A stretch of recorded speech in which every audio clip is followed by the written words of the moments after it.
So I'm going to try today to first, before we launch into a discussion, which loses a lot of people, I gather, and intimidates them, lay out maybe for half an hour what I think this very hard and confusing chapter is all about. It's a real challenge. I don't claim to have succeeded, but I've made a try.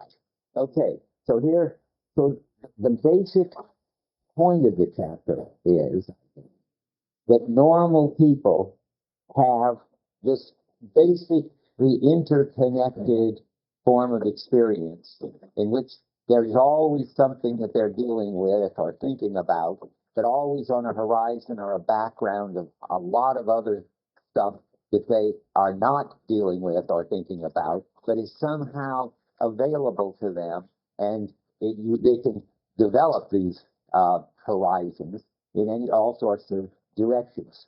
So I made a list of some. I'm sure there are more, but here's 5. Normal people have, well, all these kinds of interconnected experience. They know where the parts of their body are and how to get to them, like swatting a mosquito or whatever, blowing your nose. I'll tell you which of these Schneider has and which he doesn't have and why in a minute. Then two, they know how things are grasped with one sense or one organ, one hand. I don't know, is there a word that covers hands?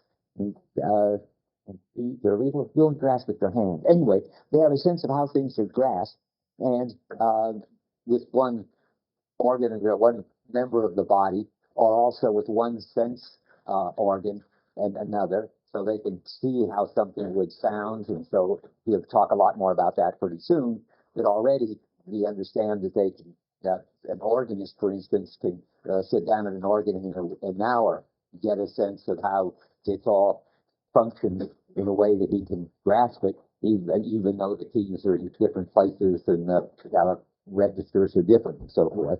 People have that intersensorial transposability and intergraspable transposability. And they also have a sense of where things that they normally deal with are, where things that they normally deal with are, and how to get to them.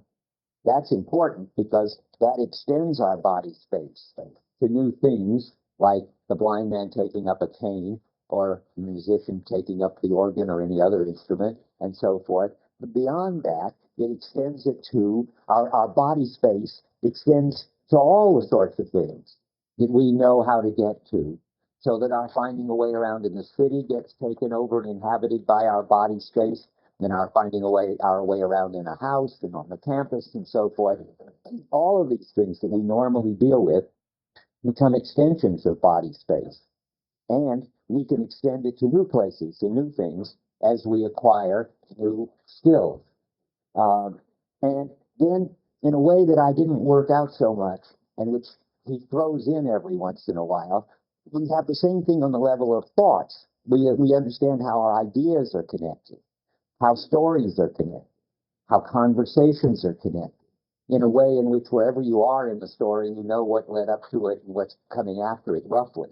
Where you are in a conversation, you're able to remember where you came from and where you're going. And remember isn't even the right word. The conversation just feels like it's already bringing with it the past meaning as part of the current meaning of what's being talked about, and it's setting up a future meaning.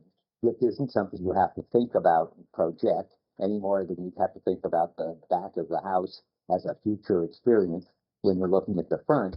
Keep that in mind always. The back of the house is already on the horizon of the front. The front looks like it looks the way it does because it has the back. And the conversation is going the way it is because it came from someplace. It's going someplace. So that's number 4. Number 5, very abstractly too, we have the notion of numbers and that they are functionally related in terms of their meaning.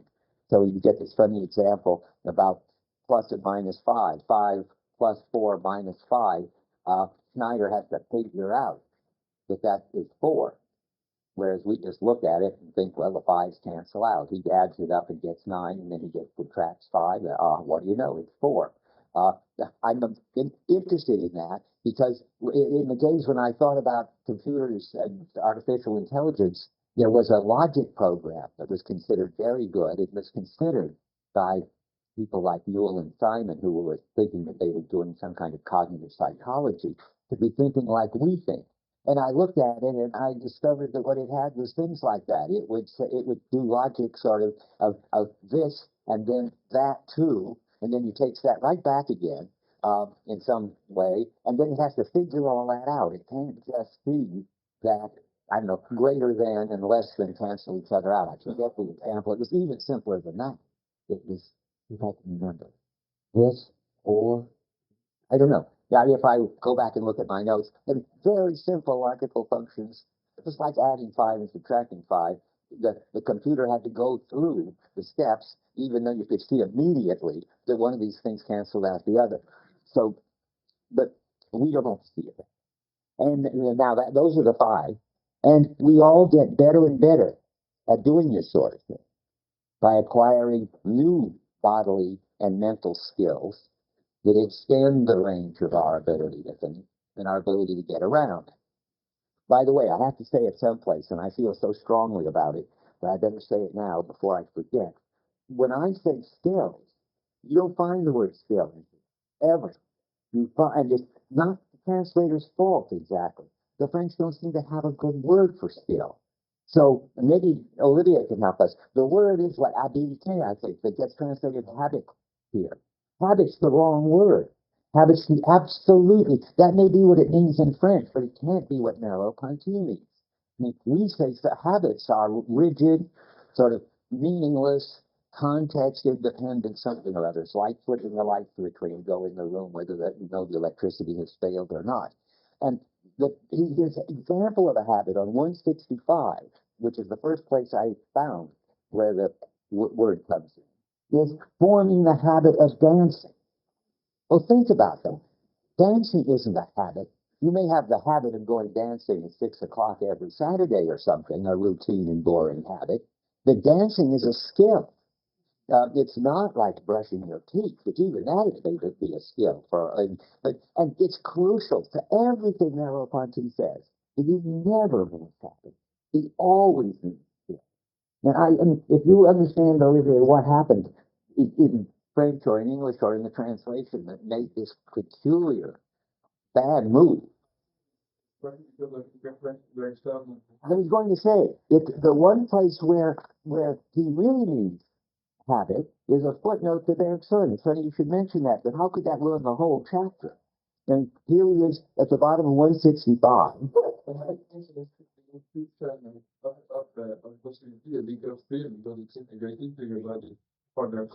So then it means I see for Bergson too. Well, but in the footnote on 165, he says, as Bergson, for example, thinks when he defines habit as the fossilized residue of a spiritual activity. So that is a habit. That's the light switch thing. You once knew what it meant, but now your arm just goes up in a meaningless way. The body is itself the complete phase of existence as well. It is, okay. But when he's talking about acquiring new something or others, he's not acquiring new fossilized residues of spiritual activity. You say yourself to acquire something new. So yeah. You can count on it, so it's always present. Yeah. Thanks to the body. Yeah. All that. That's what skills are. You acquire a new skill. It's present. You can call on it any time, but it's adaptable. You can improve it and so forth. It doesn't mean that you can improve it. Just okay. Well, I mean, all I understand talking to you is that habit just doesn't mean the same thing to somebody in French as it does to me. I don't know whether there's something wrong with me or not. Habit has got to be, for us, sort of routine, meaningless kind of activity. We've got a word for what you can acquire, what gets sedimented in the body, what you can make richer and richer. That's skill. Now, I suspect the French must have one word for this. Yeah. Could you give an example of a habit in the bad sense? I did with my light switch story, but let me give you another. You could have the habit of dancing to talk like him, but that wouldn't be, I mean, make no sense. Try to explain to somebody who's taken up ballroom dancing that they've now acquired the habit of dancing. That's ridiculous. They've acquired the skill. What the habit would be, just to give you an example, is you get boringly into the routine of going dancing every Saturday at 9. That's a habit. And you can acquire that too. but it's different. So a better example that has nothing to do with skills is, I have the habit of reading Merleau-Ponty before going to sleep. Yeah, Okay, that's right. That's not a skill. That's not a skill. Nobody could say that that's a skill. And if you don't see the distinction between habit and skill, all of this stuff toward the end, from where he talks about the habit of dancing, and then he talks about the habit of the blind man using a stick, and so forth and so forth, that's always skills. These are motor habits he talks about at 175. Those are motor skills everywhere. That's very good. In the French. Yeah.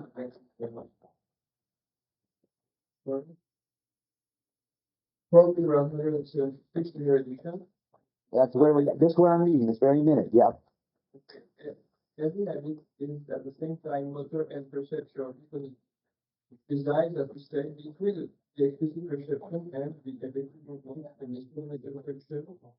That Yes, that's right. But that's not a habit. That's a skill. The habit of going dancing on Saturday night doesn't reside between perception and motion.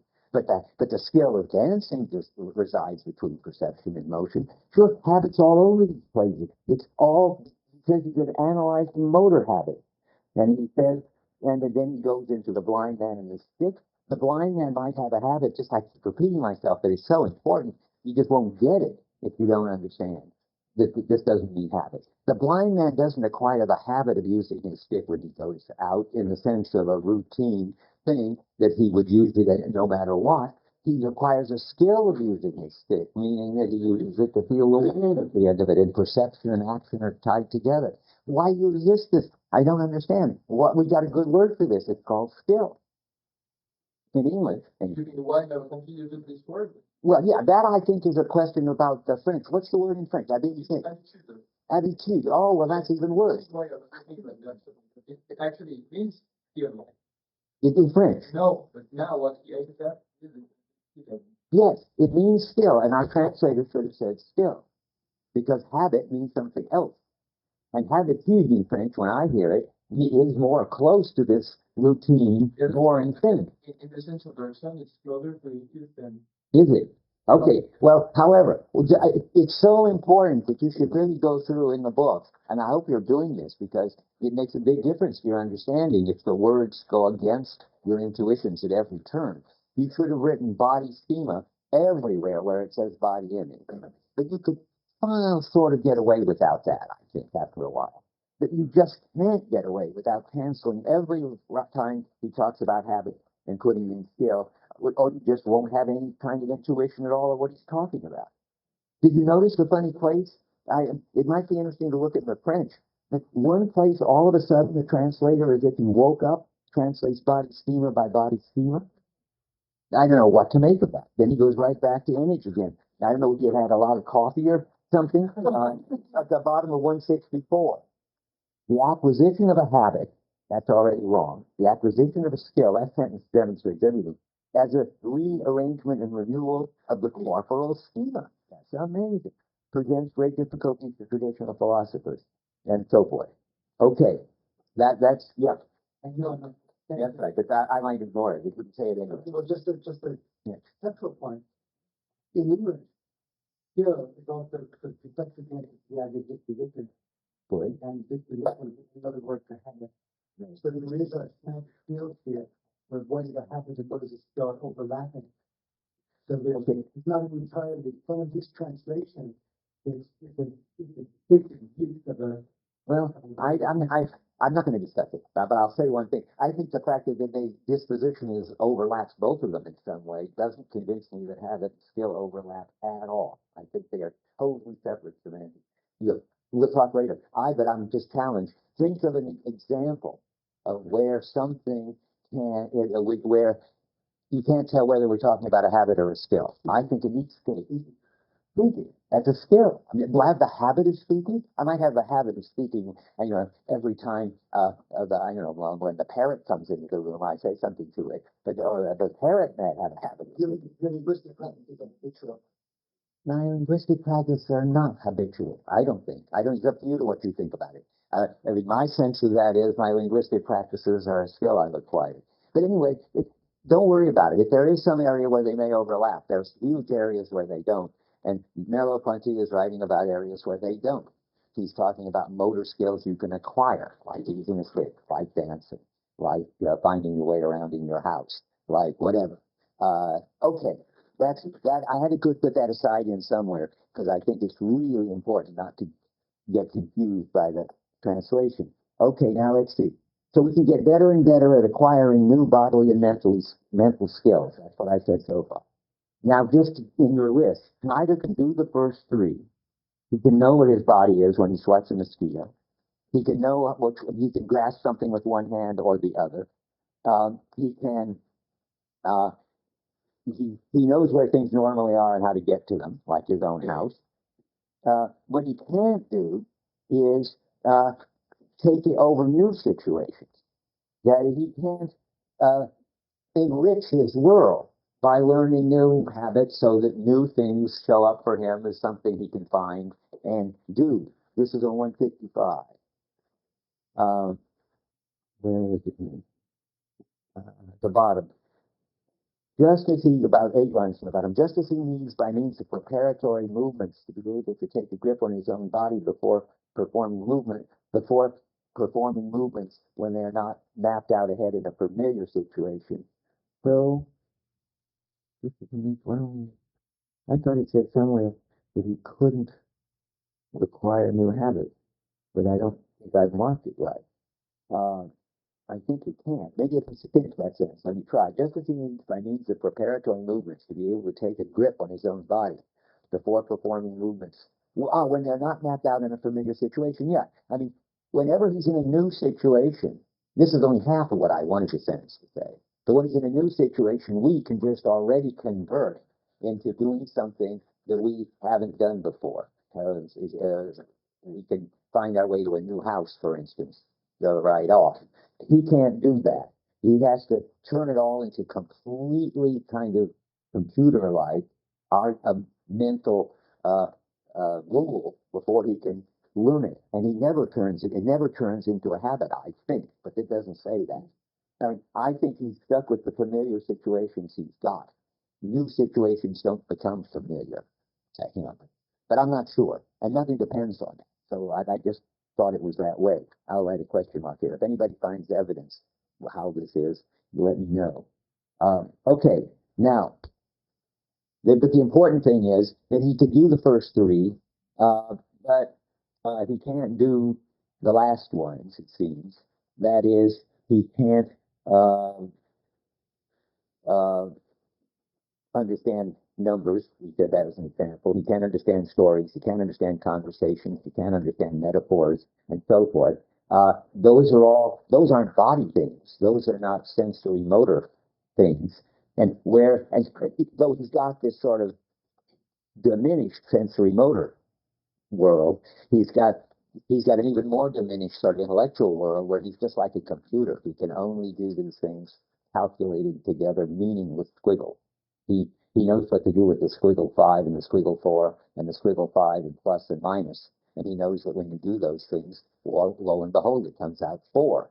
But he doesn't know why or what that means or how to adapt it to other situations. Okay, that's the basic point of chapter. That was the first thing. Okay, we we do the above things and can incorporate new meanings in new situations because we can see the meaning or significance of our movements and of our ideas. Now, there's some way in which he lacks seeing the meaning or the significance of his movements and his thoughts. Now, the more important thing is to skip him for a while and now follow out what Merleau-Ponty thinks we can do. So our actions and our ideas call up other actions and ideas. That's this horizon story. I'm going to give you a bunch of pages what he's saying because I think it's important. On 151, bottom, whereas in the patient, the meaning has to be brought in from elsewhere by an act of interpretation.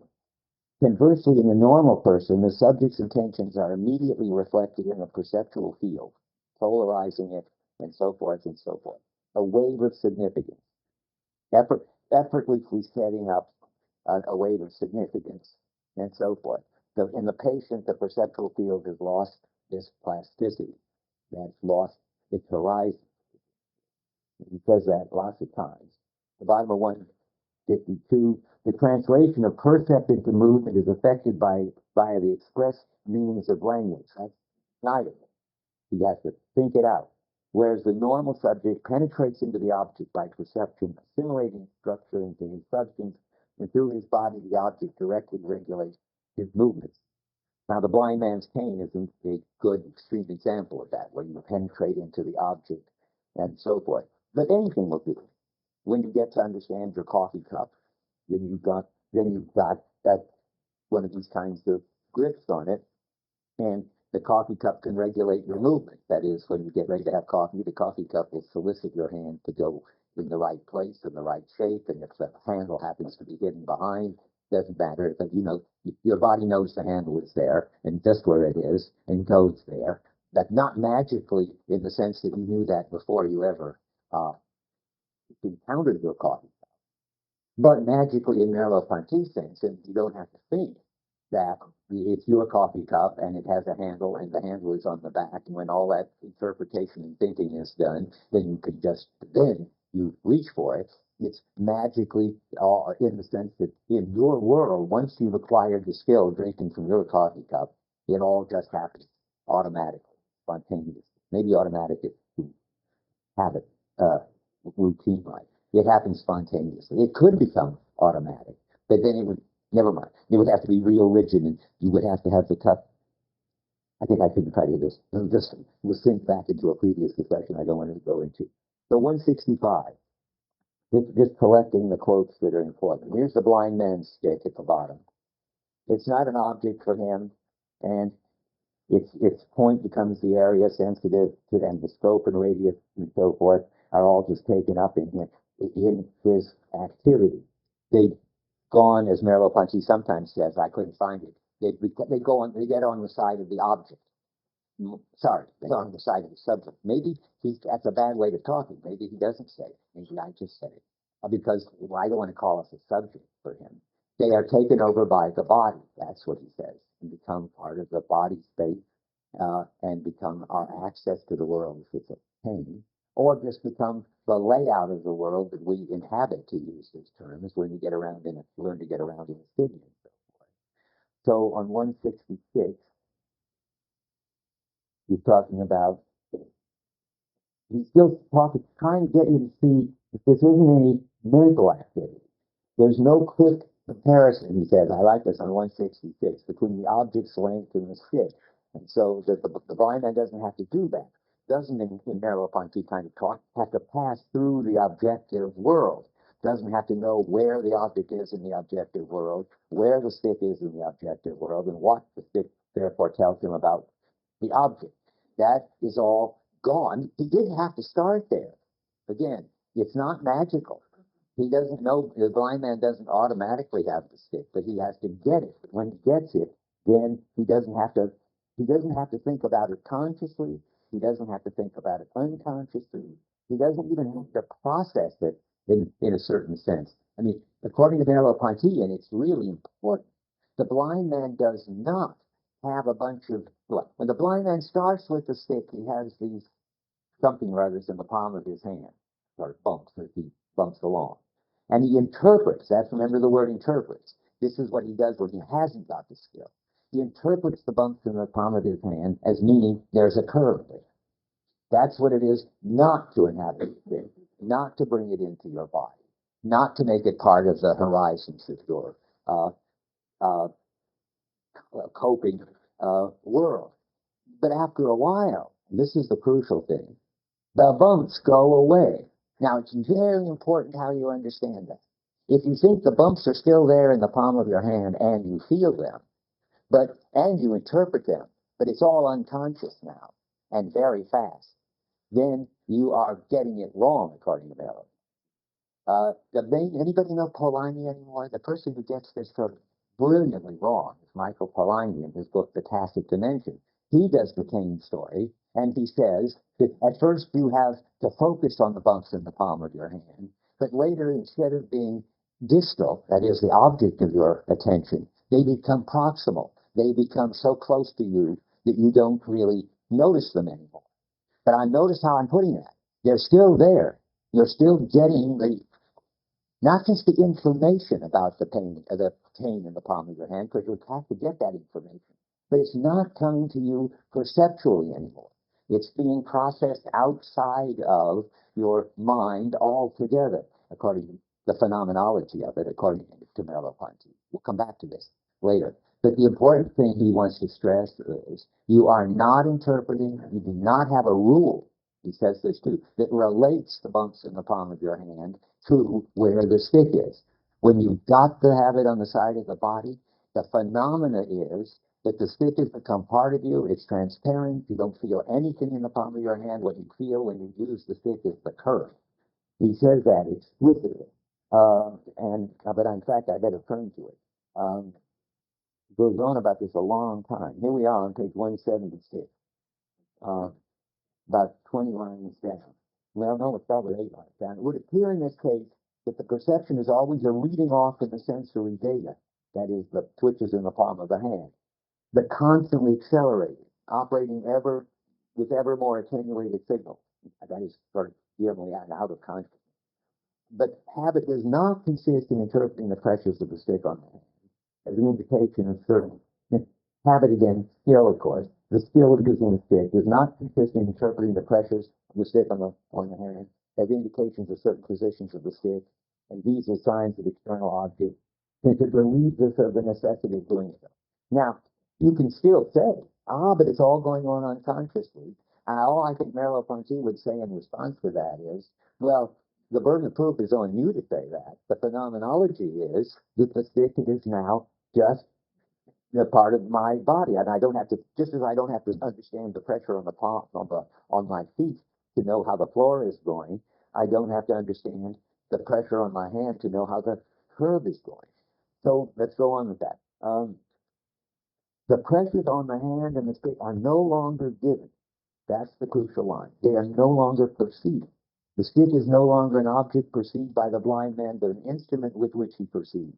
It's a bodily auxiliary and so forth. And how exactly? The external object is not the geometricized projection of an invariant set of perspectives, but something towards which the stick leads us. Perspectives, which, according to perceptual experience, are not signs, but aspects. That's another way to put it.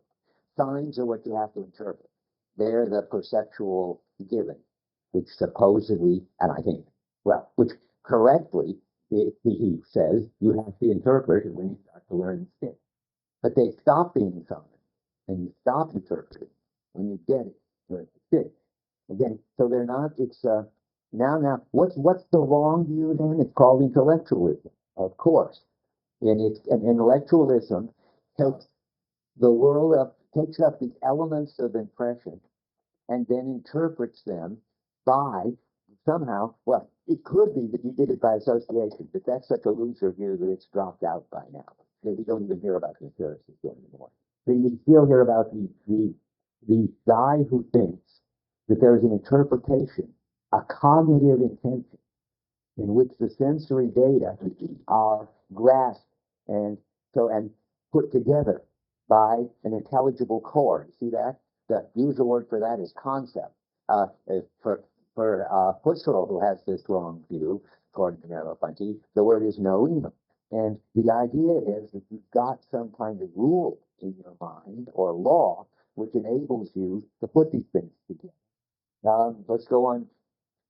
So it's a reference to Husserl, where he says they're taken up and put together by an intelligible core. At this point, he's admitting that at least this stage of Husserl, he's in Husserl as an intellectual. But this analysis distorts the sign and the meaning because it separates out by a process of objectification. That's the préjugé du monde. That's the prejudice of the world. Has turned the stuff in the palm of your hand into objects, which you have to relate to the curve out there with it, which is an object. So it's done it. The sensations which were pregnant with meaning and the invariable core is not a law, but a thing. What is that?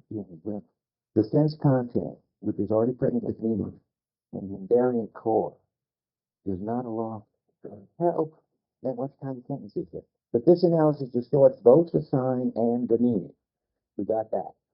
That sign being the twitches misunderstood, and meaning being some intellectual thing you bring to it, which is a misunderstanding. It separates out by a process of objectification of both the sense content, which is already present with me, Merleau-Ponty says, but not the world prejudice, and the invariant core, which is not a law, but a thing. Of course, the law would be the rule, for the concept for putting it all together, but that there is no such invariant core. There's just the the the curve or whatever it is that you're feeling at this point. And feels the organic relationship between subject and world, acts as of consciousness, the momentum which carries it into the same mental world by means of its organs. Okay, yeah, so that's the first thing I want to say about horizon. Now, yeah, That should be accompanied. no, no, which one? Is it Merleau-Ponty using the phrase active transcendence of consciousness? Because, well, yes, I don't like that. You're right. Between subject and world, I didn't like. Subject, I don't think is the right thing to say. Transcendent consciousness, I don't like. You're right. That troubles me too. I don't know why he wants to say that at this point. Yeah, that's right. He shouldn't say that. It troubles me.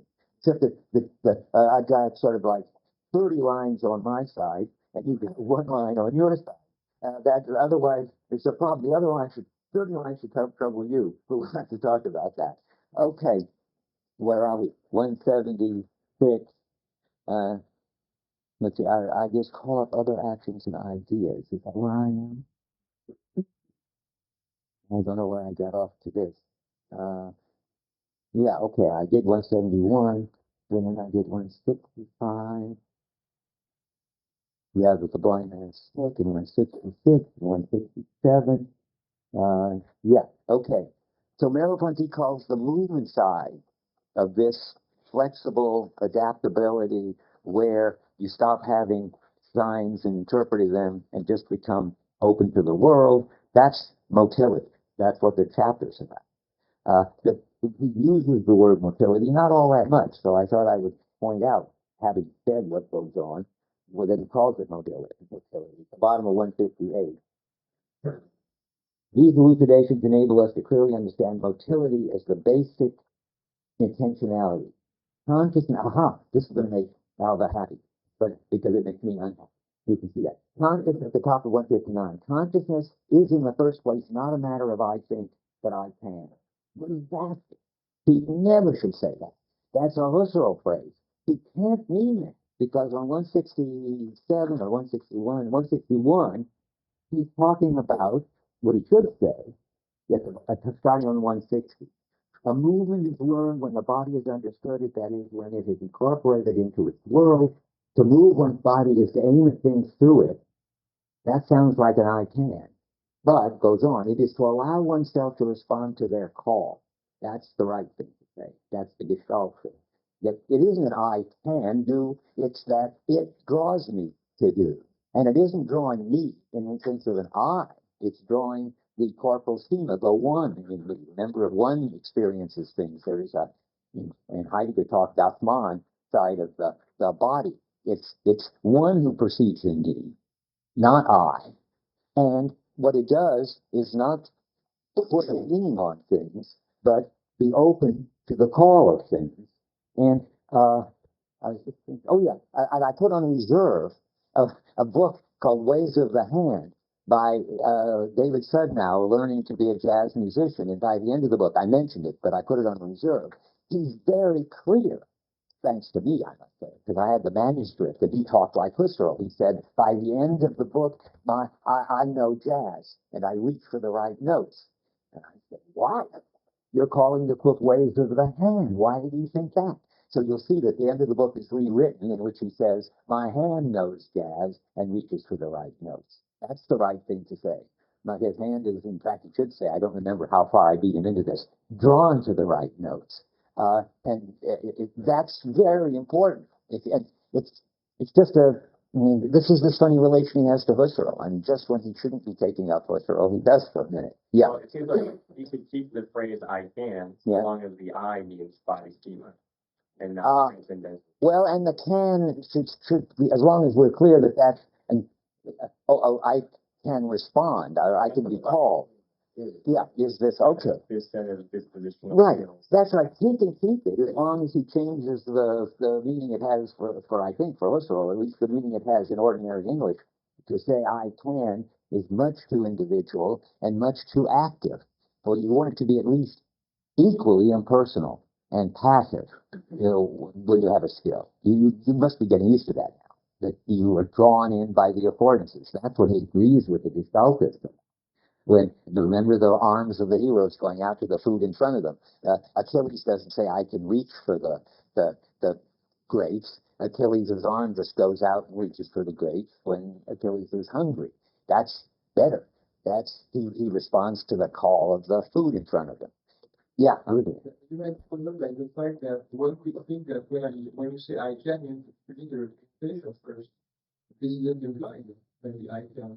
Is the fact that there's is it implied that there's an individual I as opposed to one can? See, I want him to say one can, and when he does say the body is, it's one that perceives with me. I don't think he should say I can. Of course Husserl does because he thinks the transcendental ego does it, and that's an I. Although Husserl once was smart enough to see there was no ego, he brought it in later. But at the same time, you also said that the body is the subject of the perception. Yeah, I couldn't. I mean, I agree. That's what he says sometimes, and sometimes it's very clear. Well, yeah, but then how what he really means, and that is, I think we both agree, there is something like a body subject. The body subject is me as an embodied moving organism in the world.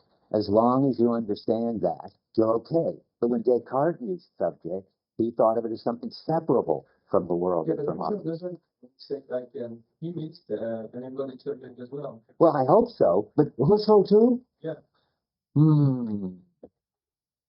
There's no transcendental subject in there doing this. It could have done it even if there was no world. Say that that stage you need to say I can. Yeah, but is that the last? So to speak, in the last analysis, but let's not talk about it now. I mean, I didn't tell his death. Husserl. But in the last analysis, it was done by a transcendental subject. I think Taylor Farming's paper sheds light on this topic, and I think there Farming interprets Husserl as having this understanding of the self as being a peculiar totality that sticks together these subject-object qualities, and that's why it fails. So even though I think Olivier is right in that Husserl says that there is this kind of unity, this unity is really just a hypothesis for itself in itself meant together. Okay, well, let's read Taylor Carmen and see what you think. Let me go back to this. I promised I wouldn't go into discussions, and I can't resist. So why did I do that? Because the I can came up and triggered my anti-Husserl reaction. So where were we? Where's the I can? Top is 159. I must have just read 159. Yeah. Okay. But again, if you're sort of warned how to hear it, you're all right. I'm at the top of 161 now, where you're responding to the call. And because it's all about what I said I would read you where it tells you what motility is. Motility, then, is not, as it were, a handmaiden of consciousness, transporting the body to a point in space, in which we formed a representation beforehand. In order that we may be able to move our body towards an object, the object must first of all exist for it. Our body must not belong to the realm of the end itself, and so forth. And then skipping to the next paragraph, the body inhabits space and time. And that's just the same point he's making over and over. So how do we do this? That's the next question. How do we inhabit space and time with the body? And the answer is, and I'm setting things up, by the way. If you don't think this is really an answer, don't be upset. I don't think it's really an answer either. His answer seems to be, well, we do it because we have horizon. In a way, that is an answer. Phenomenologically, he's going to give you the basic phenomena in terms of this particular kind of phenomena that he's been describing, of inhabiting the world, inhabiting the body, taking up the cane, being able to do arithmetic. All of those are examples of the kind of things we can do, because remember I said there's always a lot on the horizon of what we're doing. Now I just want to show you places where he says that. 149 is a place where he says that a lot. And it helps, I see, because there's two different meanings of subject here. I mean, the body is the subject. I don't like it, but anyway, he's not a Kantian subject halfway down. The Kantian subject posits a world. But in order to be able to assert a truth, the actual subject must in the first place have a world and be in the world. That is, sustain around about it a system of meanings whose reciprocities, relationships, and involvements do not require to be made explicit in order to be exploited. That's a very important thing. One, it's telling you what the body schema is and does. Two, it's telling you that it's done it on the level of these meanings that are just interrelated. And I think it's important, though I can't tell you fully why I think it's important. These involvements, the way the system of meanings, which is the body schema, works, do not require it to be made explicit in order to be exploited. Surely that's right. I think he thinks, and I'm going to come back to that, they don't even have to be implicit to be exploited. To be implicit is a very, very bad intellectualist move, which is always to say, well, if you're not conscious of it, it's the same sort of thing, and you could be conscious of it. I want to stress, and I'll come back to it again and again, but it's very important that Merleau-Ponty, this thing which he sometimes calls the synergistic system, the way all the parts of the body and all the parts of my familiar world are interrelated, is not something that you could make explicit. It's not that, it's a kind of interrelatedness, which is what is sort of sui generis to the live body. And whenever you see implicit, you should reach for your pistol as far as I can see. The latest one is Bob Brandon in his book, Making It Explicit. But it's already, as Brandon is proud to say, in Hegel. The intellectualist always claims that what they have finally been able to understand mentally must have been there all along, going on, and that they're just bringing it out. And what's happening? Oh, now something is parade is about to go by. Now, what are they denouncing or defending?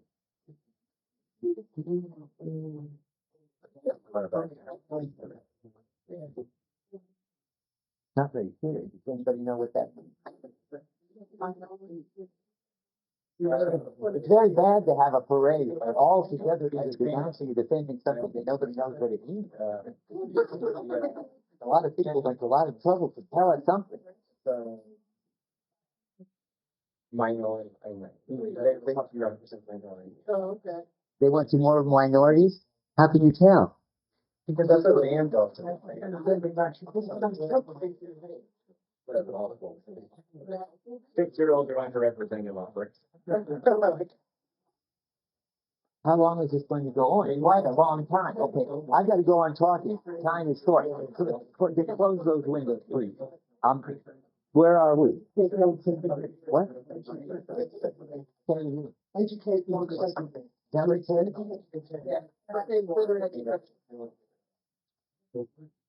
Well, whatever it says, it's not what we're doing, so we better go on.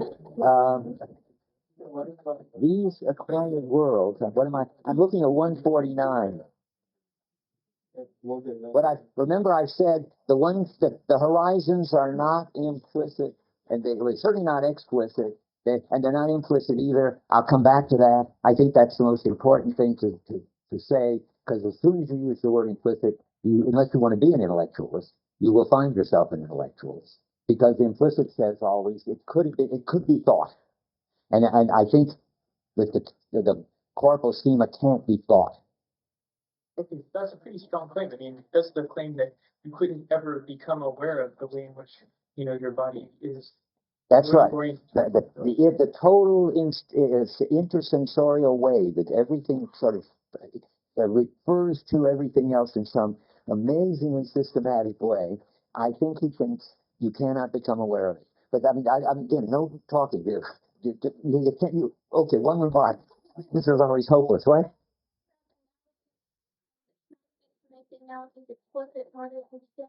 Great. You're a wonderful straight person. Yeah, that's to show that that's not what we do. That's why he talks about it. We don't do that. We do not have to make analogies. when we understand them. But again, they just express this intersensorial unity that just we can just see that the thing down there is the foot of the table.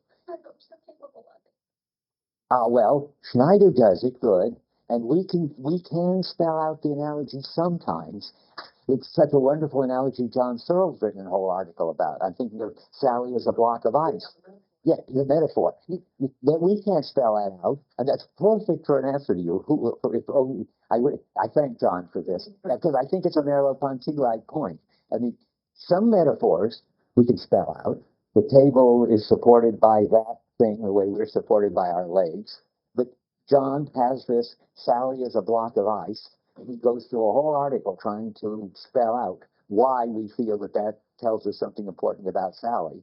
She's not literally cold, she's not literally hard, and so forth and so forth. Anyway, I think Merleau-Ponty thinks that some metaphors can be spelled out, that we don't do it that way, and that I don't, and I bet he thinks, or he should think, some metaphors can't be spelled out, but that's all right because we don't implicitly do it that way anyway.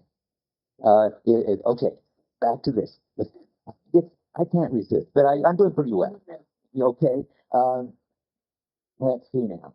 I'm at the bottom of 149. Well, I said the actual subjects have these meanings and so forth, and they do not require to be made explicit in order to be exploited. I want to say, and they can't be, and luckily they don't, because we couldn't. And I haven't found that in him yet. I'm just telling you that. When I move about my house, I know without thinking about it. And I think I want to add now. I want to read this. And I'm claiming that he says this, but I haven't found the passage yet to tell you. No, you'll see it someday. When I move out of my house, I know without thinking about it. And that means consciously or unconsciously, explicitly or implicitly. That's just not the kind of thing. Know-how is not implicit knowing that. So he goes, let's see, where am I again? I know without thinking about it that walking towards the bathroom means passing near the bathroom. Now he's spelling it out, but he's spelling it out in a way that's just sort of the tip of the iceberg, I believe he thinks. That looking at the window means having the fireplace on my left. In this small world, each gesture, each perception is immediately located in relation to a great number of possible coordinates. Well, all I can say at this point is, if you're in the AI business, for instance, and think you could spell out all that we've got in this weird way, the relation about where everything is to everything else, in a kind of what AI people would call a frame, maybe, in my house. I think that is just crazy, and it's turned out to be impossible for the AI people anyway. But I haven't claimed I proved it yet. Keep your eyes open. Does he think that this could be spelled out, that it's implicitly comprehensible in mental terms? Wouldn't that make him an intellectualist if he thought that? It sure would. And he's not an intellectualist, he says, so we gotta keep your eyes open. So at the bottom, these acquired worlds which confer upon my experience its secondary meaning are themselves carved out of a primary world, which is the basis of the primary meaning. In the same way, there is a world of thoughts. Oh, he's just giving you these parallels, the things that Schneider doesn't have now. A world of thoughts or a sediment left by our initial processes, which enable us to rely on our concepts and acquire judgments as we might on things that are in front of us. So our thoughts have the same structure as the perceptual things in front of us, presented globally without there being any need for us to re-synthesize them. That's an important line too. Remember that, because everything is always already synthesized. That's the whole greater than the parts. Whenever you hear about synthesizing or re-synthesizing, I think he doesn't think that we ever synthesize them. That they are synthesized all right. That is, if synthesized means they have all these interconnections to each other. There was never a time when they had to be synthesized or re-synthesized. Which doesn't mean that sometimes you can acquire a new skill, like you using a blind man's cane, in which you will have to do the synthesizing. You will have to get the bumps in the palm of your hand related to the curve. But when you really got this cane in hand, then nothing is synthesizing anything. I mean, your mind isn't doing it consciously. Your mind isn't doing it unconsciously. And before the end of the time, I'm going to try to claim the brain isn't doing it either. It's just not done. But The only reason you could believe in synthesis is if you made the prejugé de monde and believed that there were all these little parts to synthesize in the first place. That's what makes you an intellectualist. If you believe that there are elements, then you believe that somehow they must be synthesized into this gestalt whole, then you are going to have a story about the synthesis. It's going to be a concept that enables you to do it or something like that. If you're a gestaltist and think the whole is prior to the parts, and the whole is just given, both the perceptual wholes, which we're just born with, some of them we learn, cultural wholes we pick up by imitation, but we pick them up as a whole. We never have to go through the elements unless it's some weird special thing like the blind man's kid, I think, the whole. But now let's see. So I don't have to do this. There we are on 150. Yeah, yeah. So you describe his knowledge of space relations to the past. Is it explicit? Well, I said that, but I would say exactly that you can always, and this is, I think, the illusion of the intellectualist. I keep going to say, this is what I believe Merleau-Ponty says. Keep your eyes open, you'll find him saying it somewhere. If he doesn't say it, he's an intellectualist, and he knows very well he's not an intellectualist. But on this point, I want to say, what fools intellectualists is that you can always sort of do the tip of the iceberg. You can start telling the stuff you know about that. You mustn't think that it's all like that all the way down implicitly. That's just what you can, on reflection, sort of turn it into, not make it out of. Now, in AI, you see this in the common sense knowledge problem. You can make a lot of your common sense knowledge explicit. There are these wonderful examples of from the one asked that when you're dead, you stay there dead. Or John Searle, that George Bush wears underwear. And you're supposed to think not, gee, all my common sense knowledge is like that. But there is so much common sense knowledge that we would never be able to get it all spelled out like that. And I added one, you can't whistle and chew gum at the same time. That's true, too. You can spell that out. But try spelling it all out, and the answer is going to be, I think, there isn't any such thing as the total common sense knowledge list of all the common sense things you know. And there isn't any list of how you go around your house and the bathroom is related to the living room and the living room related to the kitchen either. And it's an illusion, which a very interesting illusion that you get, because you can spell out some of it, you assume you must need to spell. The two forces that make somebody an intellectualist, I think. One, the thing that Al is saying, you can start spelling out some of it, Merleau-Ponty just did. And you can spell out some metaphors, as she just did. And that you think then it must be like that all the way down. But why do you think it must be like that all the way down? Because you think it needs to be explained. How you get these relations to other things, how you know that this movement will be related to this perception, how you know that when you said that when the living room is on your right, the kitchen is on your left, and that must be somewhere in you. Okay, I'm going to say now what I was going to say at the end, but this is what's really on my mind today, so I might as well say it now. The really crunch thing that you're going to ask, and it could have been more dramatic to say it to me. I wonder if I can do that. Well, I'll half say it. The thing you're going to have to keep asking Merleau-Ponty is, how are you finally going to explain all this stuff about horizon without finally becoming an intellectualist on some level and saying it's something that the mind is able to do? Or becoming an intellectualist on another level and saying it's something the brain does, just like the mind, but sort of out of touch with the mind. And I think that you don't, if you that's what's going to drive you to intellectualism. You're going to think that you need a mental explanation of it. You're going to think you need to find the rules. You're going to think you need to be able to do implicitly what you could make explicit, or that it's done unconsciously, or that it's done by the brain. And I'm going to say, no, you don't need any of that. And if you did need that, you would be forced to be an intellectualist, as everybody has been up to Merleau-Ponty. Yeah. Is it time for questions and answers then?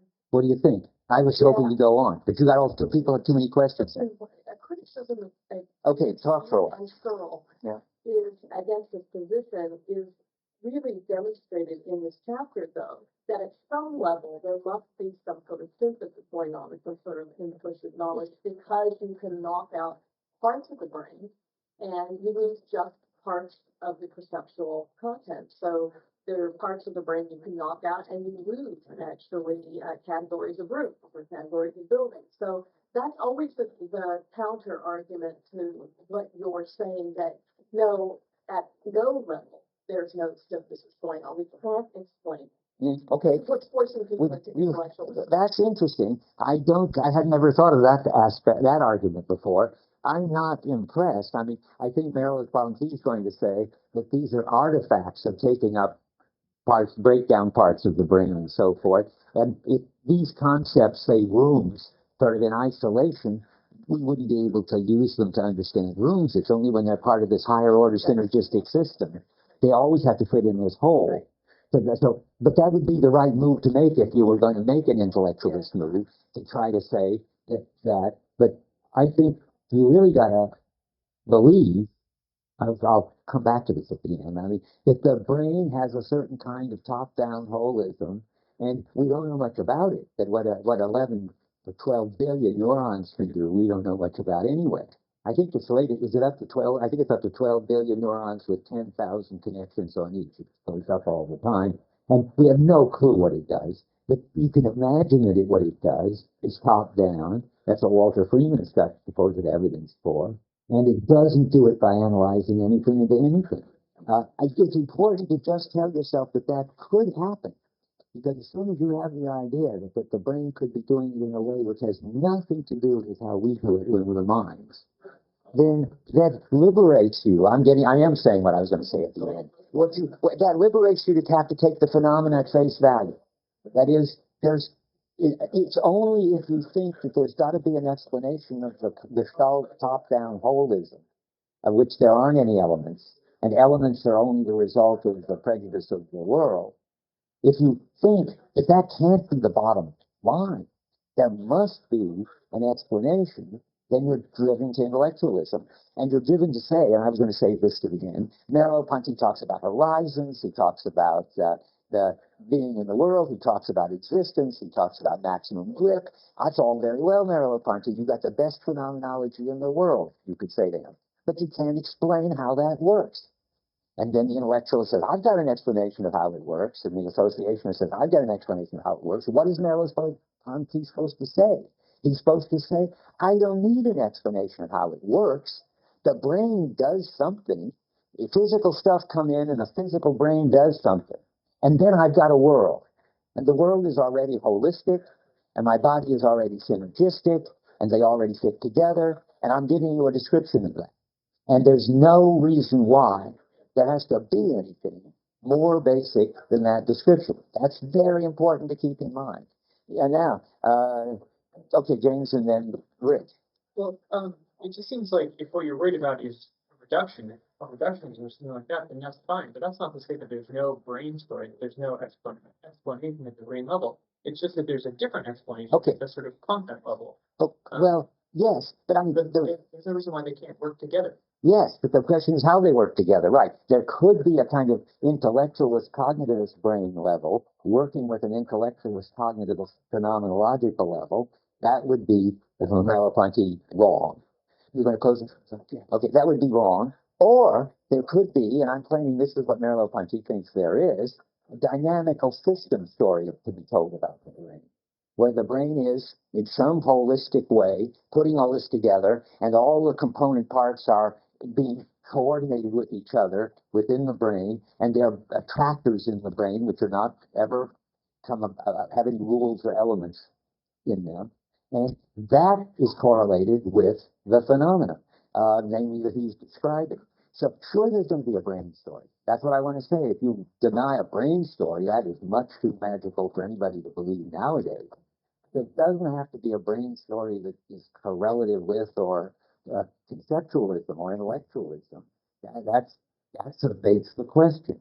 And if there is this holistic brain story, then Merleau-Ponty doesn't owe you any explanation of how the stuff he's describing works.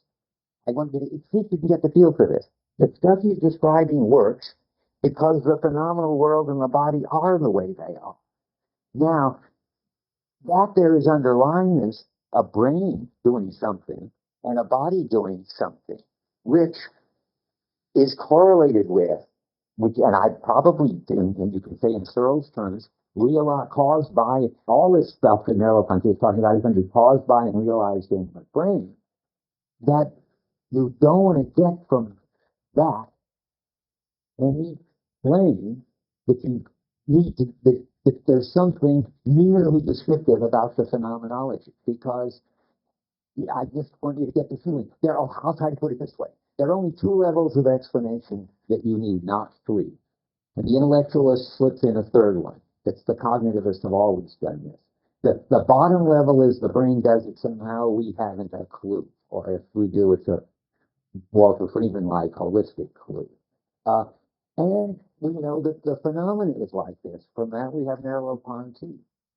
That there should be underlying this concepts, rules, features, categories, any of that stuff that we use sometimes when we understand things, sometimes is unnecessary. There doesn't have to be a third level that is between the neural level and the phenomenological level that explains the phenomenological level. They're just two different levels of description. They're correlated, but you can't get beneath the phenomenological level to another mental level. That's the point. You can get from there to the brain level, which we don't understand. Well, but if you did understand the brain level, it might show that you don't need the mental level, by which I mean some operations, some rules, some noema in Husserl language, some categories in Kant language, which are what's making our whole putting all this together. It's not to be put together. It's not to be synthesized. Okay, that was the end. But I was supposed to let people talk. Yeah. If I had to describe the layout of the first house you lived in, can you do it? A little. And is that because the house or the world is going to you, because you stored information about the house? Because I stored information about the house, Which you could which you can retrieve. Well, that's the intellectualist delusion. I mean, that you can sometimes, operate like a representational system is no doubt true. You can make sentences, you can draw conclusions, you can have memories, like the house, in which there are elements, I presume, although probably Merleau-Ponty would say what I've got more like is a feel for the house, which then I could fit a few rooms in. But whatever. The fact that you can do mental stuff sometimes can't be an argument for you are always doing that sort of stuff whenever you are an intelligent being. I see. Perceiving So the objection is not to the legal representation. No, it's that there be an explanatory level of the phenomenological level with which the whole thing is redone in terms of synthesis representation, resynthesized in this bad way of talking. But the only trouble is to think that there's something going on beneath the holistic top-down story. The sort of strong argument that Yeah. is that many passages that you have themselves an information theoretic structure. That is to say, they're governed by certain patterns of specificity. So, for example, you understand the words I'm saying right now. According to this knowledge, Yeah. I don't agree with that. Yeah, I understand. It's the compositional story. Right. So you understand it clearly because you understand my words, you understand the rules of the words combined.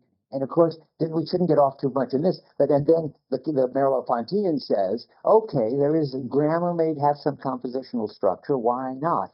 But it's not at all clear that semantics and its meaning does. And it's pretty clear that pragmatics, how language actually functions when people talk to each other, doesn't have that structure, at least phenomenologically, clearly doesn't have that structure.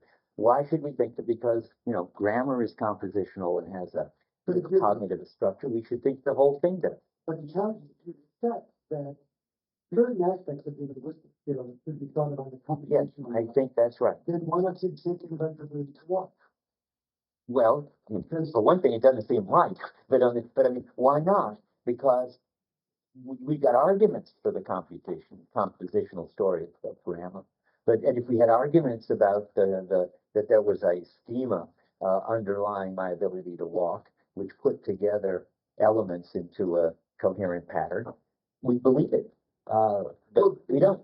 But you know that the finite number of muscles in your body is a finite number of bones. And thus they're skillfully manipulated in very precise ways, given the different forces exerted on them and the influence of the surface. Yeah. You would fall over. That's why it's hard for an engineer to make something that can walk. That's You right. can do it. And you say you can do it, it feels right, you're a solution. Right.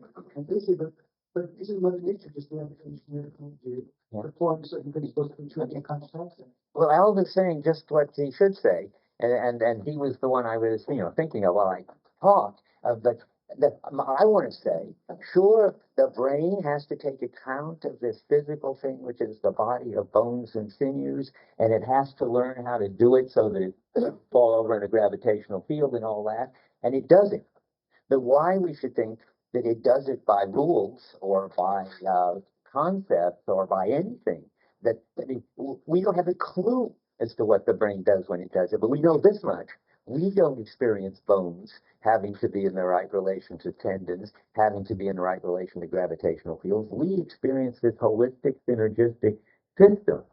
And why suppose that when the brain does it for us, it does it the way we do it when we're thinking about things and learning new skills? I mean, that's a crucial question. It's always reading back down into the brain's way of doing it, our way of doing it.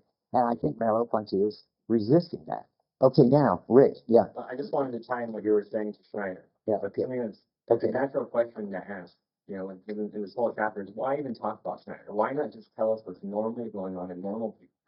And I think what might be up his sleeve is precisely this kind of philosophical scientific point where we want to get clear on these top-down explanations. And when we look at Schneider, the mistake is not to see the holistic nature of what's going on in Schneider. So what might we talk about? But what you're saying was so perfect until then. I mean, terrific. It's not that we don't see the holistic thing going on with Schneider. We don't see that Schneider hasn't got the holistic thing going on. Yeah, well, right. Okay. And so we're not applying this holistic. He has no horizons. He has no significance. He has no synergistic system for his body. And you're absolutely right. I think that's a terrific thing to say. When we do Schneider, we're supposed to see what it would be like for us to be like a computer and do everything like an intellectualist. He's a caricature of intellect. Yes, he's a kind of caricature of cognitivism and intellectualism, because he does have to figure out where his body is most of the time. He's not a complete caricature because he can swat a mosquito. But when he's trying to figure out where... That's how he's a caricature of empiricism. Okay, good. Yes, he has a reflex arc. And sometimes he's a caricature of intellectualism when he tries to find out where his hand is in objective space and his head is in objective space and then get his hand in objective. That's like the hand-eye robot that was being built at MIT when I was there. They never managed to make it work. They couldn't have so many degrees of freedom that it needed to go through to find its objective hand and then bring it over in objective space to something else and so forth. And Schneider is like that. Schneider is like a kind of cognitivism. Yeah. And so it seems like perhaps part of introducing the Goldstein-Schneider discussion is that the mistake is precisely to think you can build up an understanding of a whole normal person from a distorted Schneider, which is just all these messed up. Maybe you're going too far. I mean, that would be interesting to do, but I think Merleau-Ponty doesn't go that far. Maybe he does. Let's talk about the being in the world and how Schneider just doesn't have. That's right, but that's a slightly different point. I think the point is to see what it would be like not to have holistic being in the world, and how that would be like intellectualism. And then we see that we've got something that Schneider hasn't got.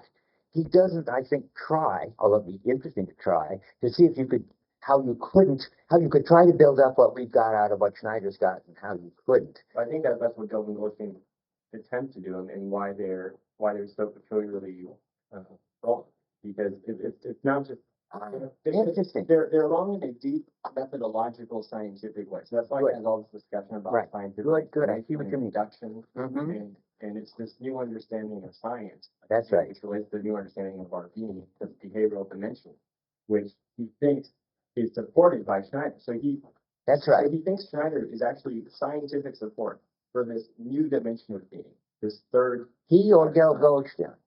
Merleau-Ponty. And so Gelman Goldstein's mistake is that they don't quite recognize that. Let me try to put it back to you, because we're so close to getting something important right, but this doesn't sound right to me yet. I mean, what Gelb and Goldstein think is, and you sort of said this, you should be able to put Schneider together in a way that it was like us, and so you put more abstract attitude in and or abstract movement and more concrete movement, and you get it all together right. Schneider would be like us, but he's lost it. And Merleau-Ponty wants to say, no, you can't put these pieces together to be like us. What Schneider has lost cannot be understood in terms of the pieces. Okay, we agree about that, and that's right. So, and Del Goldstein seems to think they've got the true elements, namely that concrete motion and abstract motion, out of which you could build a normal person if you put them together in the right way, that somehow in Schneider they've fallen apart. And this is just my way of trying to get clear on the question, why the heck talk about Schneider in the first place? Okay, and the answer is because when you have, and not this, what we just said, that's only part of it. Mostly, it's typical of Merleau-Ponty. You look at the dysfunctional breakdown cases to see something that we've got, which is absolutely crucial, but is so transparent like water to the fish and so ungraspable in intellectualist terms that we wouldn't see it except to see what it looks like when Schneider hasn't got it. That leads him to talk about what we have got. That's the great line to go back on this, because I want to let me go on a little bit. I skip a bit about horizons here. But what I want to say, get his diagnosis of all this. Gestaltists understand that Schneider lacks something, but Merleau-Ponty has a better understanding, a more holistic understanding than they've got. And they only get as far as our experience has horizons. That the Gestaltists know. Everything we do is done on a background of other things we're not doing. And everything we do can become a figure, and then something else will be, or everything in the background could be made into a figure, and then something else will be put in the background. That's not big enough for what we need. What we really want to think is that why does all our experience have horizons? Because we're involved in coping, and that's called existence. I want to run through all these slogans because my whole time is left. And so you'll see how the argument goes and how it looks like an explanation, but it isn't, and it isn't supposed to be. So there's this stuff on 140 about a deeper intentionality at the bottom, which we saw already. That's called existence. And that's what Schneider lacks. The bottom of 140. We read it last time. It's concrete and abstract movement, and then it looks like there's only in itself existence and for itself existence, but then in the footnote there's a deeper intentionality which others have called existence. That's Heidegger. And that's the third term in the next footnote, between the psychic and the physiological. And we're always led to that. We call it existence. Well, that gets us a little further. We realize that existence is all tied up with the intentional arc, which normal subjects have. But he calls it the bottom of 152, sort of badly, a subject-object dialogue, a drawing together by the subject of the meanings diffused through the object and so forth. And he's talking about all that, and it's lacking in Schneider's case. But when he finally gets down to what he wants to call it, he calls it an intentional arc, remember? Now, where is that? I missed 150. I got the wrong marking. Oh, here it is. I've got it. It should have been 150. I mean, that's not the only place, but that's the one we want right now. The bottom of 150, he says, the world structure with its two stages of sedimentation and spontaneity is at the core of consciousness, and it is in the light of the leveling down of the world. He says that we've been understanding Schneider's problem. But what Schneider leveled down is the intentional art. I guess I said this in too many different places, in a different way. On 157. Yeah, that's the main one, which we looked at last time, but it's very, very important.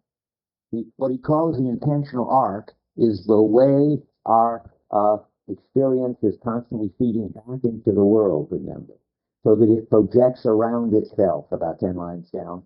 the life of consciousness, cognitive life, perceptual life, and this intentional arc is always there, and but then he says it projects around itself, which is bad. We don't want to say that. Our past, our future, and so forth and so on. Or rather, and now he gets it right, it results in our being situated in all these respects.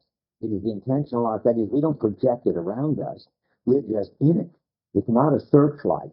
Remember, he says that we have and we point at things. It's that we are in. Always think of the feedback thing. We're in a world which is already full of meaning, always already full. We never get it meaning from the ground up.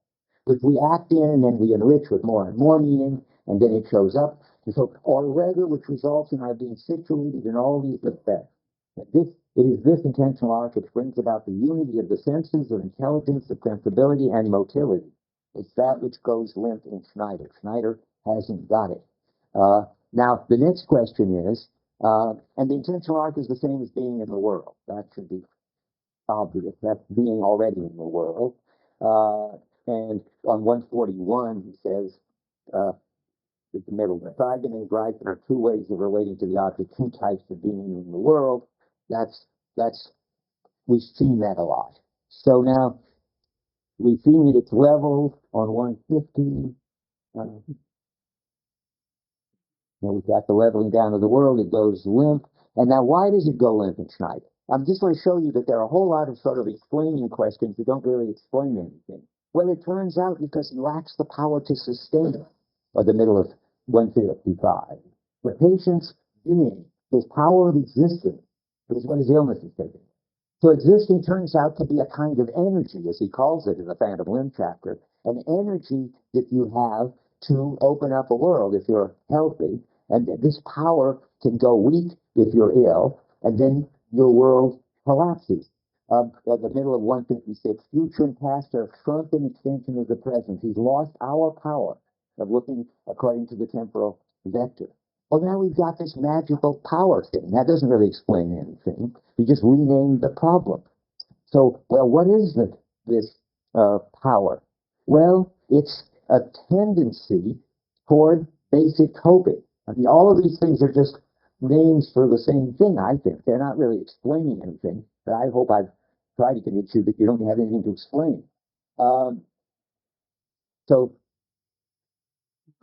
yeah, I've done that one. It's a momentum called existence, he calls it. A momentum. See, you've got these energy, these dynamic terms. It's an energy, it's a power, it's a momentum. Existence is all at about 5 lines down in 159. Now, here's an important point. I'm still getting here.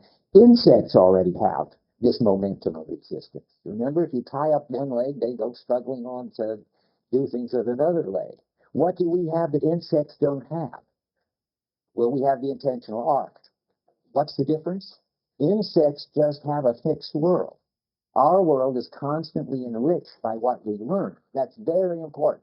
In AI, that's the difference between the animats that they've now got at MIT that Rodney Brooks is making, which already could be said to have existence, maybe, but they don't learn. Their world doesn't change. And that's very important. We've got that, and the higher animals have it. Okay, then the next question becomes, and why do we have it? Well, it's because, and now you're beginning to sound familiar, although you're not really learning anything new, it's because we have a tendency to get a maximum grip on the world. This is on 177. And so let's look at that. It's a very important paragraph.